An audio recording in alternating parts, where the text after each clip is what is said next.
Hey, so 3i Atlas, it's creating quite a stir. And today I've been also just thinking like, what is it? What's happening? It's not normal. It's not a normal meteorite. It's something, but it's probably not an alien spaceship because I don't know that aliens would need to use spaceships. So this morning I was doing a bit of a breathwork practice and it kind of just came to me, why don't I just go deeper with the breathwork and see and tune into it, really tune into it and ask it, what are you? What is it? Why are you here? And so for some reason I predominantly had like an ultraviolet color. I didn't have any music on for this breath work, it was just me breathing. And so I was just breathing, I was concentrating on 3i Atlas and tuning into it and calling out to it.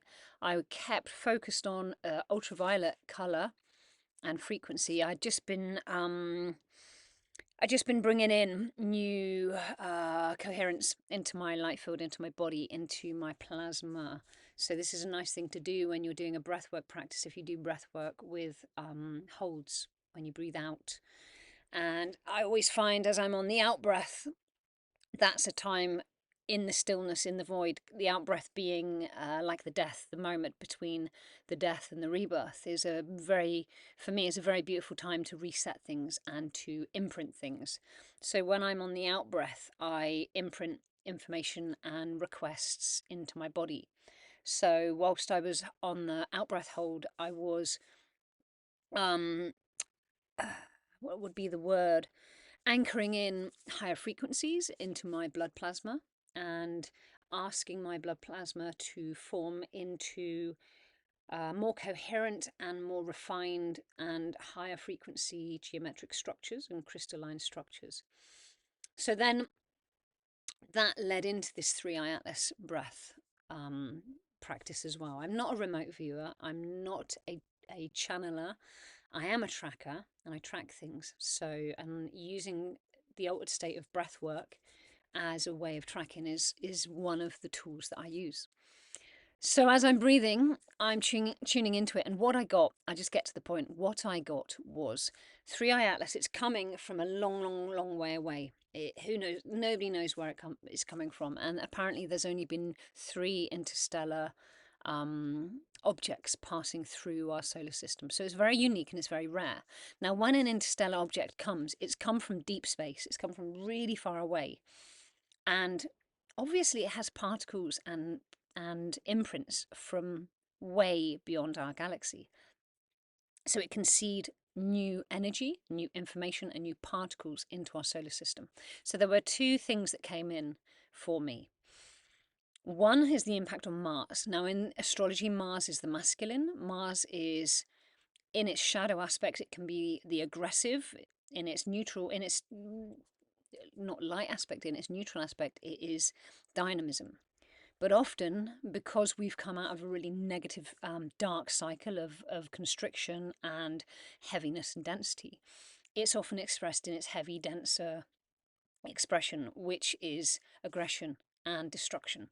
So one thing that I saw was as it's past Mars, it is feeding new information and new frequencies into the energy of Mars, uplifting the masculine, uplifting that energy. So it lifts it out of its shadow and out of its destructive element. I mean, this destruction is a necessary part of creation, don't get me wrong. But when destruction has a malicious, I mean, in our human expression, because we have these things and emotions and feelings, we turn it into a fabrication. So the destruction energy, rather than just being like the destruction of a forest fire or a compost heap or an animal and consuming another animal, we have a lot of other gnarly energies that come in and then we perpetuate them and we fabricate them and we breathe life into them that, you know, isn't particularly beneficial. So what this is doing is it's actually uplifting that energy, the energy of the masculine, of the yang, into its more neutral and beneficent energy. The other thing I saw is that it's basically bringing in new frequencies into our solar system. It's almost like it's trailblazing blessings through our solar system. And we've got, I mean, we've got loads. We've got Swan. When I was looking on the Sky app that Stefan Byrne uses, from like summer through till September, I think in the month of September, we had like four meteorites and asteroids coming through our solar system. It looked like some crazy pool table. There's a lot going on. There's a lot of energies coming in and bringing energies in. And so it's an upgrade.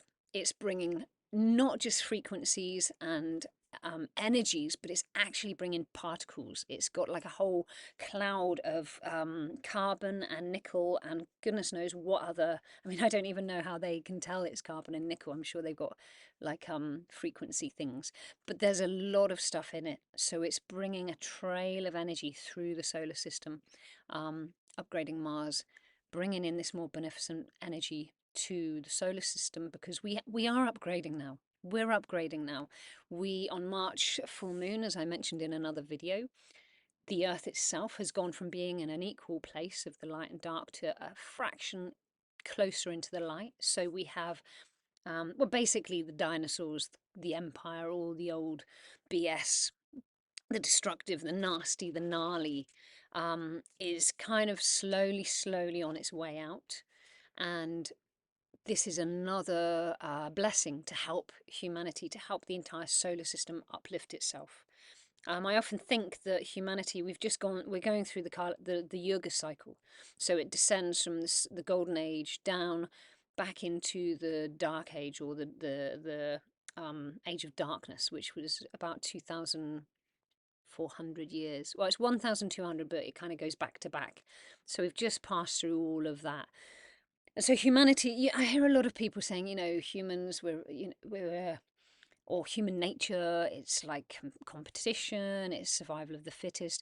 And this is just old paradigm thinking. It's not what humans are about. There's nothing to do with what humans are about. Humankind, I keep saying it, humankind. We are innately kind. We're innately loving beings.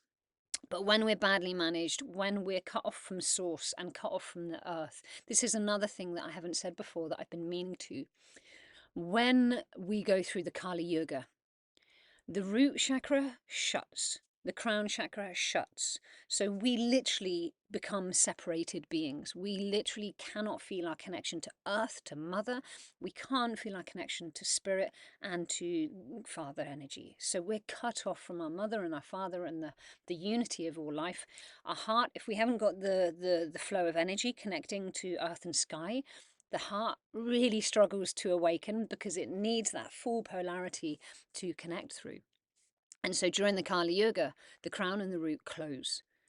And now what's taking place is the crown and the root have opened. I'm not sure when it happened. It's probably been opening slowly over the last couple of 100 years as we've been phasing out of the Kali Yuga. But as of probably 2012 would be a point when, it was opening, or it was openable, because again, you have to do practice. You have to purify your heart, purify your mind. You have to bring some level of health to the body so that the meridian can flow. I mean, the energy system is no different than the physical system. If you eat crap food, you're going to clog up your body. If you get stressed out, you're going to jam up your nervous system. If you eat crap food and you stress yourself out, your meridian system's never going to be able to flow well. So you have to take care of the physical, you have to take care of the mental, emotional. And when that is taken care of and it's in harmony and flow, the meridian system can work and flow. And this is what's happening now. The crown is open, the root is open, we're connected to earth and sky. The heart chakra can flow and open safely with full connection. And the energies can flow through us. So the information's here, it's available, it's fully we can fully utilize it now. And 3i Atlas is just another thing. I heard somebody just say on a remote viewing, he said that in the third dimension it's just a rock, in the fifth dimension it's an Arcturian craft. Great. I think that's great. Who knows? I'm not going to make any claim that it's this or it's that, but it's on a frequency and energetic level. It has a purpose, and it has a reason why it's passing through. and it has an impact that it's going to have upon everything, that it is having upon everything. So yeah, I just yeah, and it's part of the ascent of us now. We are ascending. We're not ascending. Sorry, spirit is able to descend more into us. We're coming into a time when we're able to allow our biology to raise its frequency. In the Tibetan Buddhist Dzogchen practices, once all karma has been purified, then the rainbow body is attained. And what is the rainbow body? The rainbow body is attained when the base elements of the body are transformed back into light. Each element is represented by a colour. When I had my first awakening and I had the 1,000-petaled lotus in my mind screen, every time I closed my eye, I just had the 1,000-petal lotus with a disc in the middle of it. And every single petal of the lotus was a different rainbow colour. And I realised, probably not then, but later, each one of those rainbow colours was a representation of the very first manifestation of the elements. They manifest as colour first. As they become more dense, they then become and manifest as elements. So, yeah, don't know what I was going on about there, but there's, yeah, the frequency. So attaining the rainbow body, it's just turning the base elements back into light. Hence, it's called the rainbow body. So all of this is coming back into possibility, but to attain the rainbow body, for humanity as a collective to ascend once again, which will happen by the time we get through to the golden age, which is still about 7,000 or 8,000 years away. I hear a lot of people saying, oh, we're entering the golden age. No, we're not. We're coming out of the dark age. After the dark age, I think, is Dwapara Yuga, which is the age where we understand energy. Then the Treta Yuga, which is the age that's, so it's 1,200 years for the Kali Yuga. We've just finished that. Then it's about 2,400 years for the Dwapara Yuga. Then after this, it's 3,600 years for the Treta Yuga, which is the age of truth. Then we enter the Golden Age. And yet, as was very beautifully said, Sri Yukteswar and Babaji teachings, a being like Christ and Buddha, they were in the Golden Age. They were anchoring in the energies of the Golden Age through being in the pure truth, Satchit Anand. So an enlightened being is literally a being who is abiding in the nature of the Golden Age whilst being incarnate in another age. So yeah, you could awaken to the Golden Age, but as a collective, as humanity, as a whole race of beings, even though there might be a few people in amongst us at the moment on Earth that are literally anchoring in Golden Age energies, the whole collective is still just coming out of the Kali Yuga, coming out of the Dark Age. And it's like being coated in mud. We've been reveling about in the gutter, coated in mud for nearly 2,500 years. And we're just coming out of it now. So we're coming out of the gutter, but we're still covered in mud. And a lot of people, and the mud represents the behaviors, the thought patterns, the frequencies, the ways of being, which is survival, separation, aggression, panic, fear, guilt, shame, blame, all that horrible shit. As we're coming out of it, the purification, as we change our minds, as we shift our frequency, as we uplift our thoughts and our emotions into the humankind that we're becoming, the mud slowly, it's like cleaning the mud off. This is the purification, purifying, cleaning off the mud. But some people only know the mud. So there are some people that are terrified. If the mud comes off, they're going to disappear. There won't be anything left. Obviously, this isn't true. But in the experience of it, it can be scary. It can be threatening. So we just need tolerance with each other and patience. But you could say Three Eye Atlas is another spray of beauty and of water to wash the mud off us, to help us in this process, to support us in this process.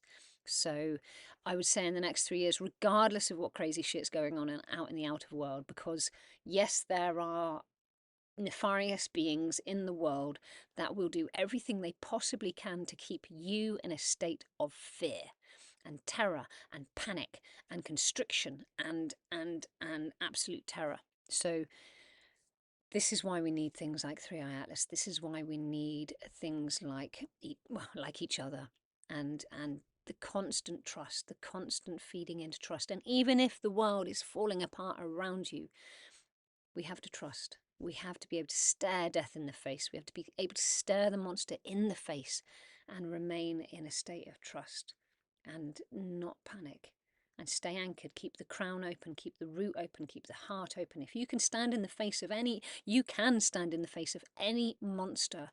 If you root yourself in and you stay in the heart and you do not fall into judging and rejection and hatred and blame, nothing can touch you. Nothing can touch you. You might die, but that doesn't really matter.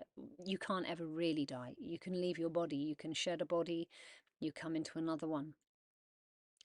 Yes, it's sad for people left behind. Yes, it's a sad thing when somebody you love dies. But for the person that dies, it's not a sad thing. It's a beautiful thing.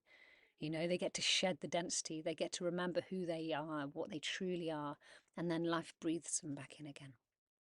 Anyway, I went way off topic for just 3-Eye Atlas, so that was the main thing I wanted to share with you. And if you want to try it, I'd love to hear your experience. So if you do a breath work, tune into it.